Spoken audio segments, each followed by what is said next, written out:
कल हमने आपको गुरुग्राम को जयपुर से जोड़ने वाले नेशनल हाईवे नंबर 48 के बारे में बताया था, जिस पर हमारी आरटीआई में यह पता चला कि इस नेशनल हाईवे का निर्माण वर्ष 2009 में हुआ और पिछले 15 वर्षों में सरकार इस हाईवे से 8,349 करोड़ रुपए का टोल टैक्स वसूल चुकी है। और हम लगातार ये सीरीज चला रहे हैं जिसमें हमने आपको ये बताया और बहुत सारे देश के बहुत सारे हजारों दर्शकों ने ये लिखा कि भाई हम वर्षों से दशकों से टोल टैक्स देते आ रहे हैं और हमें यह बताया गया कि यह टोल टैक्स जब इस सड़क के निर्माण पर जो लागत आई है उसे पूरा करने के लिए और उस पर जो फायदा वो कंपनी लेना चाहती है उसके प्रॉफिट को पूरा करने के लिए टोल टैक्स लिया जाता है और उसके बाद ये टोल मुक्त हो जाएगा। तो ये लोगों की धारणा थी और यही शिकायत थी।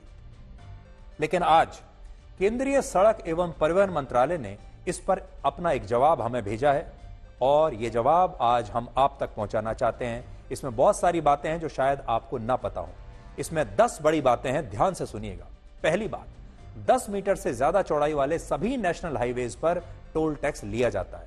दूसरा, पब्लिक फंड से बनी सड़कों की टोल राशि कंसोलिडेटेड फंड ऑफ इंडिया यानी CFI में जमा कराई जाती है, जिसे आप देश का सरकारी खजाना कह सकते हैं। तो ये जो टोल टैक्स जो है, ये इससे जो पैसा आप देते हैं, ये सारा पैसा जाता है कंसोलिडेटेड फंड ऑफ इंडिया यानी सरकार के खजाने में। तीसरा, सड़कों के निर्माण के ज्यादातर प्रोजेक्ट पब्लिक प्राइवेट पार्टनरशिप के तहत होते हैं, जिसमें ठेकेदार एक समझौते के तहत एक निर्धारित समय के लिए टोल टैक्स वसूलते हैं और उसके बाद यह पैसा सरकार लेती है और तय समय के बाद किसी भी कंपनी या व्यक्ति को देश में टोल टैक्स वसूलने की अनुमति नहीं होती। तो जो सबसे बड़ा विवाद का केंद्र है वो ये है कि जब कोई प्राइवेट कंपनी एक सड़क का निर्माण करती है तो उसे पहले अपनी लागत निकालनी है, फिर अपना प्रॉफिट निकालना है और जब उसकी लागत निकल चुकी, उसका प्रॉफिट उसे मिल चुका, उसके बाद क्या होता है।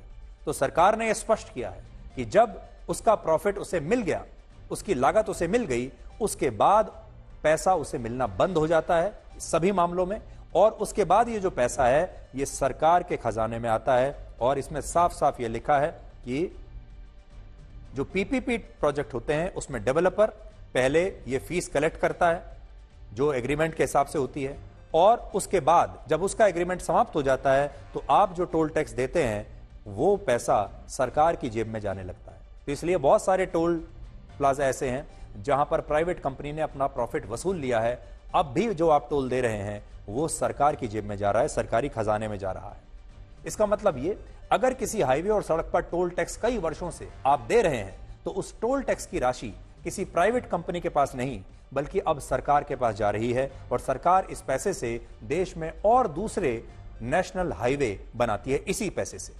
पिछले कुछ वर्षों में भारत ने इसीलिए दुनिया में सबसे ज्यादा नेशनल हाईवेज बनाए हैं।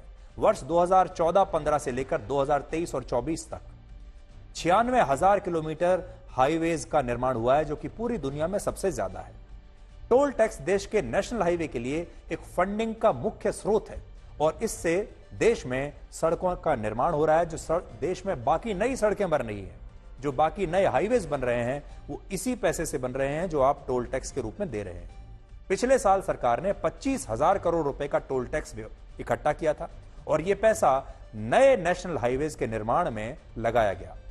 सभी हाईवे व्यवहारिक रूप से पैसा नहीं दे पाते और सभी जो हाईवेज होते हैं वो व्यवहारिक रूप से जो है वो कमर्शियली वायबल नहीं होते, इसलिए लेकिन सड़कें वहां भी बनानी पड़ती हैं।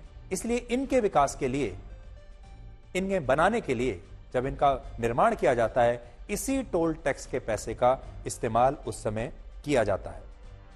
जैसे इन्होंने लिखा है कि all highways are not financially viable, these highways are still developed to ensure regional equity in development. तो बहुत सारी हाईवे ऐसे हैं जो आपके शहरों में, आपके इलाके में बनते हैं और अगर ये टोल टैक्स का पैसा वहां ना लगाया जाए तो शायद वो हाईवे बनते ही नहीं, लेकिन उन्हें बनाया जाता है और वहां इस पैसे का इस्तेमाल होता है। हाईवे का काम सिर्फ एक बार निर्माण के बाद समाप्त नहीं होता, बल्कि हाईवे की मेंटेनेंस लगातार करनी पड़ती है। कई बार सड़कों को चौड़ा करना पड़ता है, नया निर्माण करना पड़ता है, इसमें बाईपास और नए नए बनाने पड़ते हैं, जिसकी वजह से इस निर्माण पर और मेंटेनेंस पर खर्चा होता है और यह खर्चा भी आपके इसी टोल टैक्स से होता है। देश में सड़क परिवहन मंत्रालय नागरिकों को टोल टैक्स की वैधता और नेशनल हाईवे के विकास में इसके इस्तेमाल के उचित उपयोग का पूरा आश्वासन देता है। इसलिए सरकार ने आज ये कहा है कि हम आपको ये पूरा आश्वासन देते हैं कि आप जो टोल टैक्स दे रहे हैं अलग अलग टोल प्लाजाज के जरिए, वो हमारी जेब में आता है और हम आपको यह आश्वासन देते हैं कि उसे बिल्कुल सही जगह पर पूरी ईमानदारी से वसूल लगाया जा रहा है, इन्वेस्ट किया जा रहा है। और जो जैसा मैंने आपको बताया कि collection of user fee is being done to mobilise resources for development, maintenance and management, क्योंकि जो आप हाईवेज देखते हैं इनकी मेंटेनेंस भी होती है, इनका विस्तार भी होता है, वो पैसा भी इस टोल टैक्स से ही आता है। तो सरकार ने जो हमें जवाब भेजा है इस पूरे कैंपेन के बाद, वो जवाब आज मैं आपको पढ़कर बता रहा हूं। अब बड़ा सवाल क्या उठता है? बड़ा सवाल ये उठता है कि जब बजट पेश होता है सरकार का तो उसमें इन हाईवेज के लिए, सड़कों के निर्माण के लिए एक अलग से बजट एलोकेट होता है। फिर जब आप अपनी गाड़ियां खरीदते हैं तो आप अलग से एक रोड टैक्स देते हैं और फिर उसके बाद आप टोल टैक्स भी देते हैं। बहुत सारे लोग, मैं जानता हूं, ये सवाल पूछेंगे कि फिर इस सब के बाद टोल टैक्स क्यों वसूला जाता है। इसके बाद इस पर भी हम आपको विस्तार से चर्चा भी करेंगे और आपको इसका दूसरा पक्ष भी हम दिखाएंगे। लेकिन आज सरकार का जो पक्ष है वो आप सबके सामने है। हम अपने तमाम हजारों दर्शकों का शुक्रिया भी अदा करना चाहते हैं, क्योंकि मैंने जैसे आपको कहा कि जब हमने ये मुहिम चलाई, ये आपके दिल की बात थी और आपने बड़ी संख्या में, जहां भी आप रहते हैं, जिस भी इलाके में, जिस भी राज्य में, आपने अपने अपने टोल टैक्स के बारे में, अपने अपने इलाके में सड़कों की स्थिति के बारे में लिखा। अब बड़ी बात जो आगे रह जाती है वो ये है कि आज भी टोल टैक्स देने के बाद भी बहुत सारी सड़कों की स्थिति अच्छी नहीं है। इस पर हमारा ये जो कैंपेन है और हमारी जो चर्चा है आपके साथ, ये जारी रहेगी।